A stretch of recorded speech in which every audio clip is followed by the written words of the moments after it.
Kemudian kita sisipkan di dalam doa kita agar Allah teguhkan hati mereka, kokohkan keimanan mereka, yang pada hakikatnya ketika mereka berjuang fi sabilillah, hidup maupun mati, kalau mereka hidup, mereka akan senantiasa menjaga agama mereka.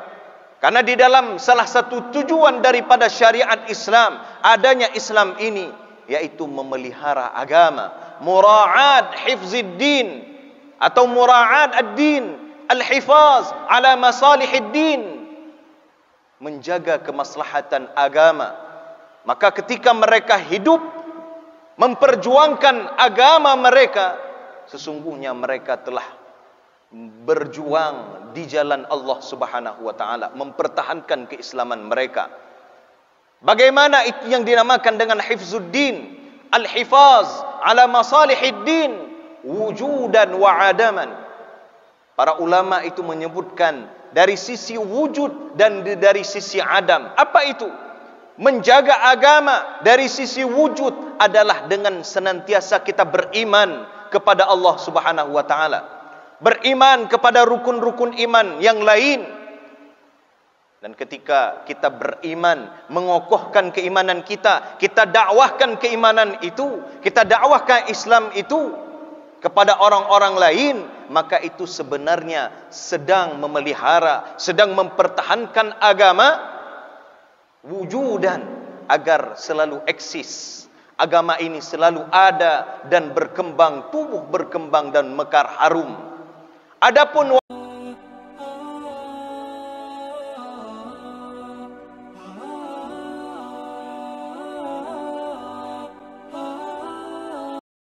kemudian yang kami hormati pengurus Safari Subuh PD beserta seluruh penasehat dan seluruh jamaah tetapnya atau jamaah setianya, seluruh hadirin hadirat, para alim, ulama, amir umara, tidak dapat kami sebutkan satu persatu.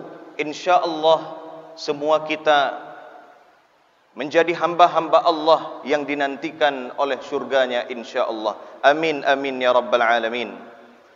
Sidang jamaah subuh yang dimuliakan oleh Allah Subhanahu wa ta'ala, di dalam ayat yang telah kami bacakan tadi, bahwasanya Allah Subhanahu wa ta'ala meminta kepada kita untuk senantiasa bekerja, untuk senantiasa beraktivitas, senantiasa bergerak, berjuang, berkorban. Dan mudah-mudahan apa yang kita lakukan itu, aktivitas kita itu, pengorbanan kita itu, perjuangan kita itu adalah bernilai kebaikan di sisi Allah Subhanahu wa taala, sehingga itu merupakan perjuangan, pengorbanan yang diridhai oleh Allah Subhanahu wa taala. Ketika Allah Subhanahu wa taala meridhai setiap jejak langkah kita, maka Allah Subhanahu wa taala akan curahkan rahmat, akan curahkan nikmat berserta anugerah-anugerah Allah yang lain, dan itu kontinu berkesinambungan sampai kita mati, sampai kita mengawali al-yaumul akhir, hari akhirat, sampai kita nanti akan menuju dan masuk ke dalam syurganya Allah Subhanahu wa taala yang penuh dengan kenikmatan yang abadi. Sidang jamaah yang dimuliakan oleh Allah Subhanahu wa taala, maka ketika kita beramal, ketika kita bergerak, ketika kita berjuang, berkorban fi sabilillah, maka Allah akan melihatnya. Rasulullah sallallahu alaihi wasallam akan melihatnya, dan begitu juga kaum mukminin akan menilainya. Dan itu semuanya akan Allah hadirkan rekaman-rekaman itu. Saat ini ada kamera, ada CCTV merekam kegiatan kita pada subuh yang mulia ini. Itu bisa dilihat oleh kaum muslimin.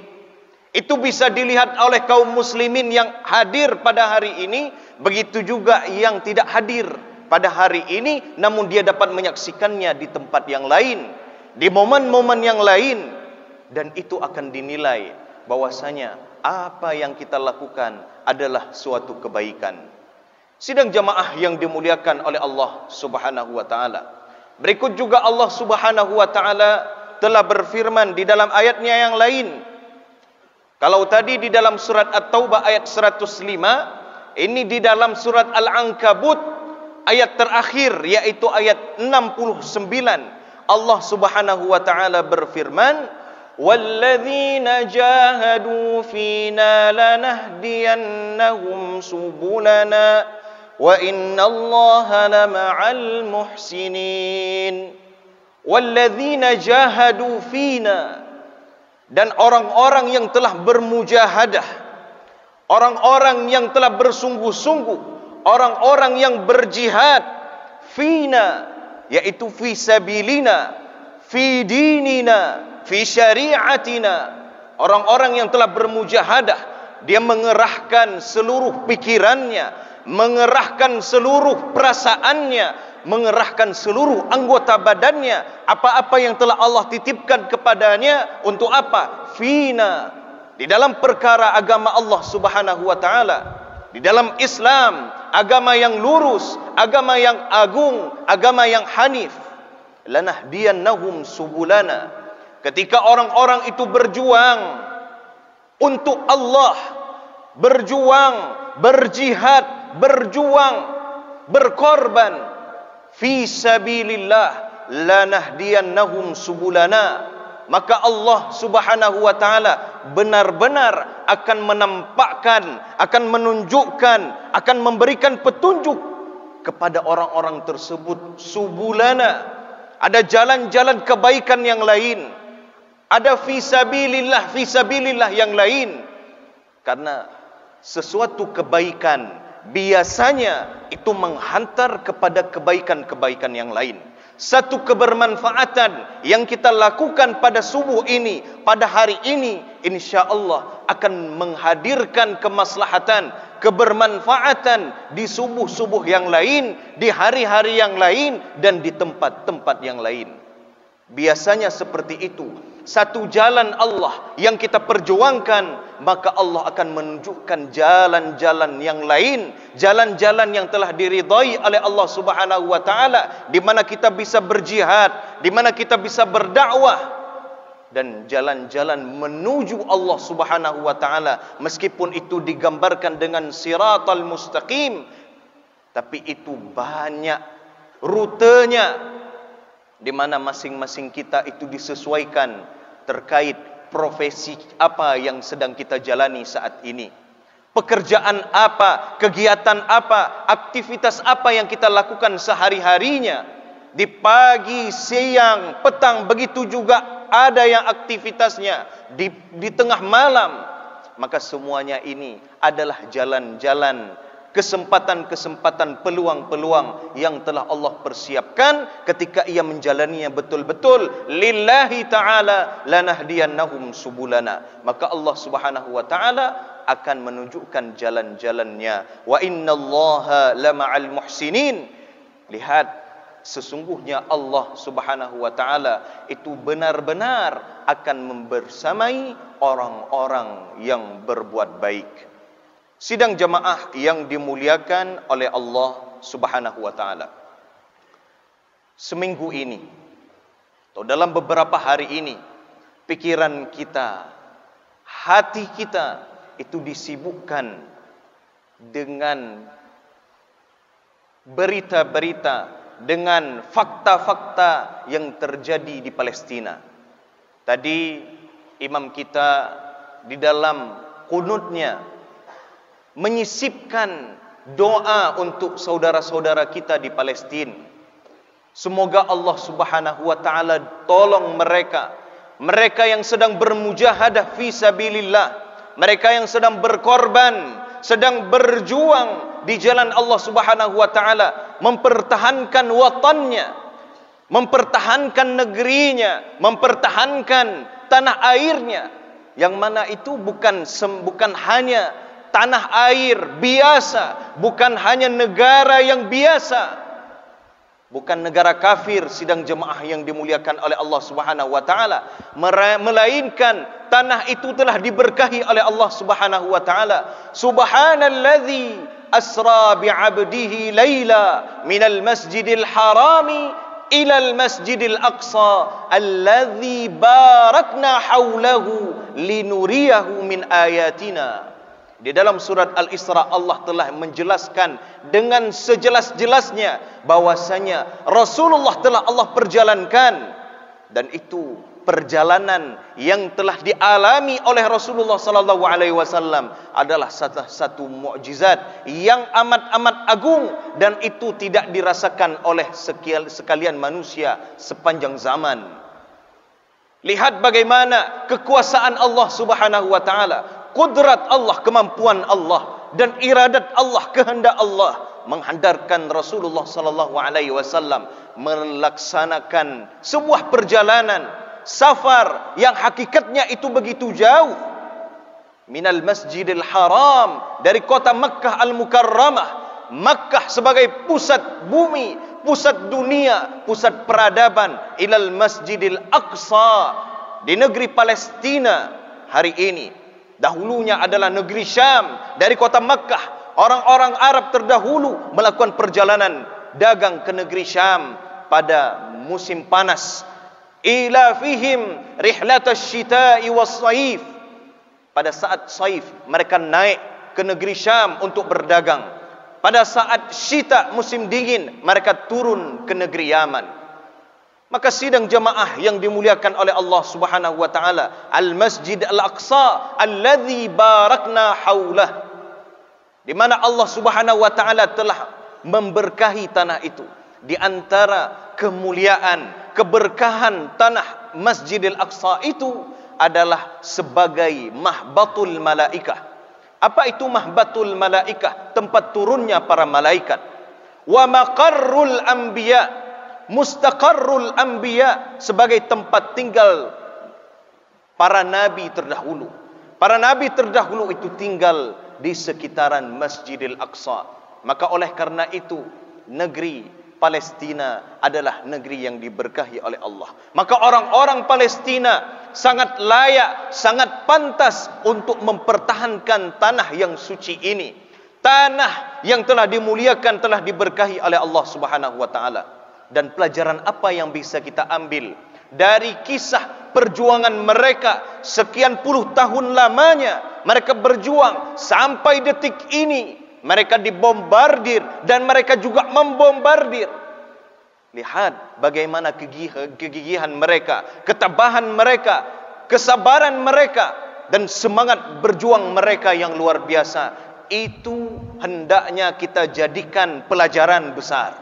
Itu hendaknya kita jadikan ibrah yang besar, bahwasanya semangat orang-orang Palestina, semangat yang telah dikobarkan oleh mereka, api yang telah mereka nyalakan, itu ternyata bisa membangkitkan semangat kaum muslimin di seluruh dunia. Lihat bagaimana pengaruh yang telah dilakukan atau yang telah dimunculkan oleh orang-orang Palestina, saudara-saudara kita di sana.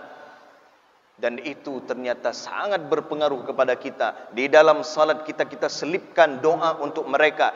Setelah salat kita panjatkan doa kepada kita. Begitu juga ada muhadarah, ada pertemuan-pertemuan, ada kajian-kajian yang membahas tentang kepalestinaan. Dan tentu ketika kita berbicara tentang saudara-saudara kita, bukan hanya di Palestina saja, tetapi ada di belahan-belahan bumi yang lain, di Burma, Myanmar, di Filipina, begitu juga di belahan bumi yang lain, Yaman, Suria, hari ini negeri Sudan sedang dalam porak-porandanya karena kisruh, karena konflik antar mereka sendiri.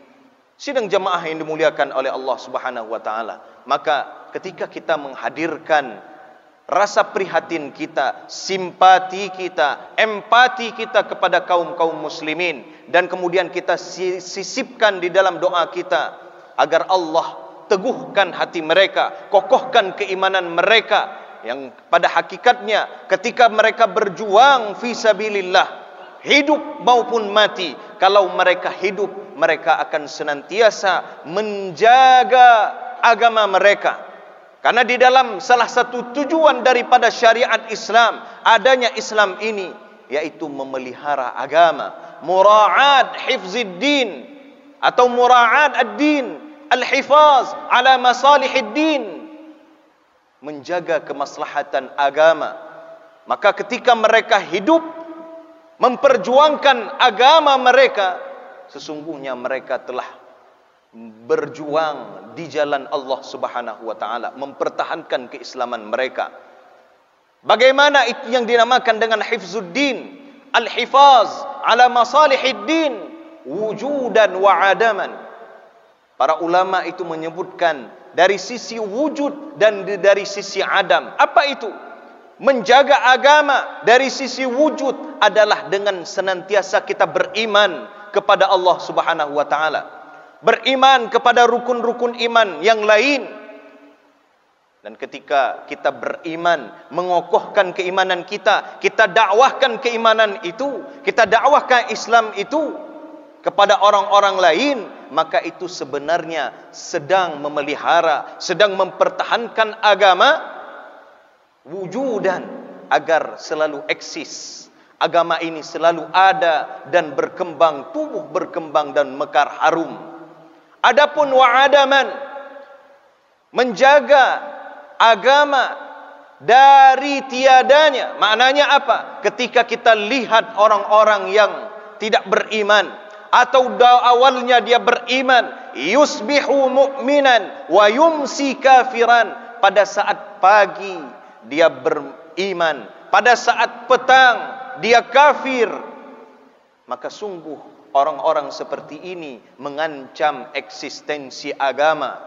Ketika dia bisa mempengaruhi orang-orang lain untuk senantiasa keluar dari agama Allah ini, karena dinilai agama ini tidak mudah, agama ini adalah agama yang menyulitkan, agama yang tidak ada nilai kebaikannya.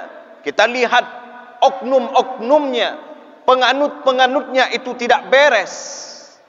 Penganut-penganut Islam dikatakan tidak beres. Maka apa? Keluar dari agama Islam. Maka ketika kita temukan orang-orang seperti ini, model-model seperti ini, kita dakwahkan kembali, kita bisikkan, kita sampaikan kepada dia bahwasanya Islam itu seperti ini, seperti ini, seperti ini, dan itu membuka hatinya, membuka pikirannya. Maka sungguh itu kita sedang memelihara, menjaga, mempertahankan agama kita daripada ketiadaannya, kebinasaannya. Sidang jamaah yang dimuliakan oleh Allah Subhanahu wa taala. Maka pelajaran yang yang kita ambil dari perjuangan pengorbanan jihad kaum Palestina, orang-orang saudara kita yang ada di Palestina sana, bahwasanya agar kita senantiasa bertekad, agar kita senantiasa berkomitmen dan konsisten berjihad dengan seluruh apa yang kita miliki saat ini. Jihad dengan harta, jihad dengan tahta, mahkota, jihad dengan tenaga, jihad dengan pikiran kita. Maka kalau dinamakan dengan jihad dengan harta, itu adalah ketika ia belanjakan harta, ketika ia infakkan hartanya fi sabilillah untuk kemaslahatan agama Allah Subhanahu wa taala, dia bangun masjid, dia rawat masjid dengan hartanya, dia bangun sarana prasarana untuk umat, untuk pendidikan, untuk apapun yang merupakan itu adalah fi sabilillah, maka sesungguhnya dia telah berjihad dengan hartanya. Ada orang yang berjihad dengan tahtanya, mahkota dalam hal ini adalah jabatan, pangkat yang sedang diamanahkan oleh Allah kepadanya. Maka ketika ia menjalankan betul, ia buat program-program yang bagus, kemudian ia perjalankan program-program itu untuk jalan Allah Subhanahu wa taala, maknanya dia niatkan itu lillahi taala, maka dia telah berjuang, telah berjihad, telah berkorban dengan seluruh waktu yang ia miliki, kemampuan yang ia miliki, jabatan yang sedang diembani. Maka itu insya Allah akan menuai ridha Allah Subhanahu wa taala karena dia telah berjihad dengan apa yang sedang ia diamanahkan oleh kepadanya. Kemudian ada jihad dengan tenaga. Ini yang sedang dilakukan oleh orang-orang Palestina. Mereka berjihad dengan tenaga. Mereka senantiasa beraksi. Mereka senantiasa berjuang. Darah mereka siapkan untuk ditumpahkan demi menjaga agama Allah Subhanahu wa taala. Dan lihat bagaimana tetesan-tetesan darah yang telah tumpah. Perjuangan mereka, rasa sakit mereka, penderitaan yang mereka alami saat ini. Lihat, insya-Allah nasrullahi qarib. Pertolongan Allah, kehendak Allah, ketetapan Allah Subhanahu wa taala itu qarib, dekat adanya insya-Allah. Maka sidang jamaah yang dimuliakan oleh Allah Subhanahu wa taala, begitu juga jihad dengan pikiran. Jihad dengan ilmu pengetahuan, kita ajarkan, kita transfer, kita bagi ilmu itu kepada orang lain, sehingga itu juga menjadi nilai jihad bagi kita. Karena ketika kita mengajarkan orang lain juga akan merasa cerah, merasa terang dengan ilmu pengetahuan yang kita ajarkan. Maka sungguh jihad fil ilmi, jihadul ilmi, jihad mengajarkan ilmu kepada orang lain, itu juga adalah bagian jihad fi sabilillah. Maka singkatnya adalah berjihadlah sesuai dengan kredibilitas kita, kapasitas kita, kompetensi kita, kemampuan kita, apa yang kita miliki saat ini dan apa yang sedang kita lakoni saat ini. Sidang jemaah yang dimuliakan oleh Allah Subhanahu wa taala, jadilah mujahid. Jadilah mujahid, orang yang berkorban, orang yang berjuang. Itu yang utama. Kalau kita tidak mampu menjadi mujahid, orang yang menjadi role model, menjadi pemain utama, pelakon utama, minimal menjadi ansar mujahid. Support, penyemangat, pendukung terhadap orang-orang mujahid. Kalau kita hari ini belum bisa berjihad sebagaimana orang-orang Palestina berjihad, maka minimal sekali kita menjadi ansarul mujahidin. Kita menyokong mereka. Kalau ada biaya, dana yang lebih daripada kita, yang telah Allah titipkan kepada kita, kita berikan, kita hantarkan ke sana melalui lembaga-lembaga filantropi misalnya, lembaga-lembaga nirlaba misalnya, yang mereka akan menghantarkan jihad uang kita, jihad harta kita ke Palestina sana. Itu adalah ansarul mujahidin, posisi kita sebagai pendukung mereka. Namun jangan jadi orang yang ketiga, yaitu munafikin.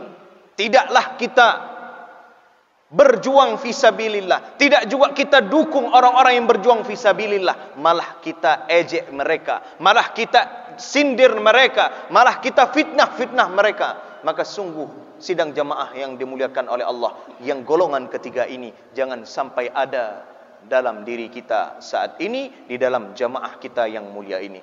Sidang jamaah yang dimuliakan oleh Allah Subhanahu wa taala, dan seorang pejuang, seorang mujahid, seorang yang rela berkorban untuk agama Allah Subhanahu wa taala, seorang yang rela berkorban, seorang yang misalnya berkorban untuk keluarganya, berkorban untuk masjid, berkorban untuk lembaga yang sedang ia bekerja di dalamnya, maka biasanya yang namanya pejuang model-model seperti ini dia akan dirindui. Lalu bagaimana kalau ternyata pejuang yang telah menghantarkan kita kepada Islam yang hanif hari ini, Islam yang kafah hari ini, dia yang telah berjuang selama hidupnya, selama dia diamanahkan oleh Allah Subhanahu wa taala untuk mendakwahkan agama Allah ini, rasa sakit demi sakit, pedih demi pedih, sedih ia alami selama kehidupannya. Tidak jarang luka demi luka, goresan demi goresan yang telah ia alami Dia yang telah memperjuangkan agama Allah ini. Dia yang telah menghantarkan kita kepada satu keimanan yang itu tidak dimiliki oleh kaum-kaum Nabi terdahulu. Orang yang berjuang di jalan Allah ini adalah Rasulullah sallallahu alaihi wasallam. Maka tentu yang kita katakan tadi, seorang pejuang itu akan dirindui, akan dicintai, akan dikenal. Maka bagaimana kalau itu adalah Rasulullah sallallahu alaihi wasallam? Sidang jemaah yang dimuliakan oleh Allah Subhanahu wa taala. Seorang maula Rasulillah, dia adalah pembantunya Rasulullah, orang yang berkhidmah kepada Rasulullah sallallahu alaihi wasallam yang bernama Thauban. Thauban ini ia hidup bersama Rasulullah di kota Madinah Al-Munawwarah. Ketika ia berada bersama dengan Rasulullah sallallahu alaihi wasallam, dia dapati keimanannya menguat. Rasa cintanya kepada Rasulullah berbunga-bunga, bermekaran. Namun ketika ia menjauh dari Rasulullah, ketika ia berada di suatu tempat dan Rasulullah berada di tempat yang lain, bergemetar hatinya. Rasa panas, demam yang ia alami. Kenapa? Karena tubuh ini rindu kepada seseorang. Mungkin kita sering menyebutnya dengan mala rindu. Sampai demam, sampai sakit, sampai rasa gelisah dan resah ia rasakan. Karena kenapa? Kerinduan yang melonjak, kerinduan yang amat-amat besar kepada sosok manusia yang agung, yaitu Nabi Muhammad sallallahu alaihi wasallam. Lihat Thauban, ketika dia menghampiri Rasulullah sallallahu alaihi wasallam, dia katakan, "Ma bika ya Thauban?" Apa yang terjadi kepadamu wahai Thauban? Lalu Thauban berkata kepada Rasulullah, "Ya Rasulullah, kedua bola mataku ini tidak melihatmu dalam beberapa waktu. Begitu rindu, air mata rasanya ingin tumpah karena rindunya untuk melihat wajah engkau ya Rasulullah." Lalu bagaimana ini di dalam dunia ya Rasulullah? Saat ini saja jauh diriku dengan dirimu, hanya beberapa meter saja ya Rasulullah. Tidak berjumpa kita pada suatu waktu, begitu rindu diriku padamu. Lalu bagaimana posisiku ya Rasulullah ketika nanti di dalam surga?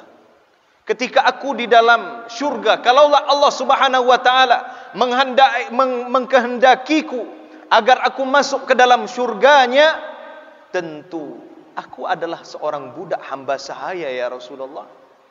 Aku ini stratum atau strata sosial yang paling rendah. Aku orang rendahan ya Rasulullah.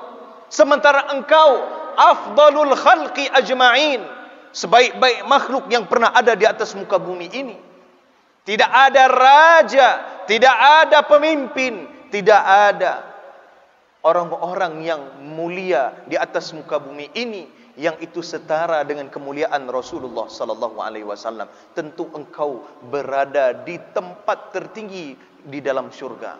Meskipun diriku masuk ke dalam surga, pastilah diriku itu berada di level terendah di surga, karena aku adalah orang hamba sahaya yang biasa.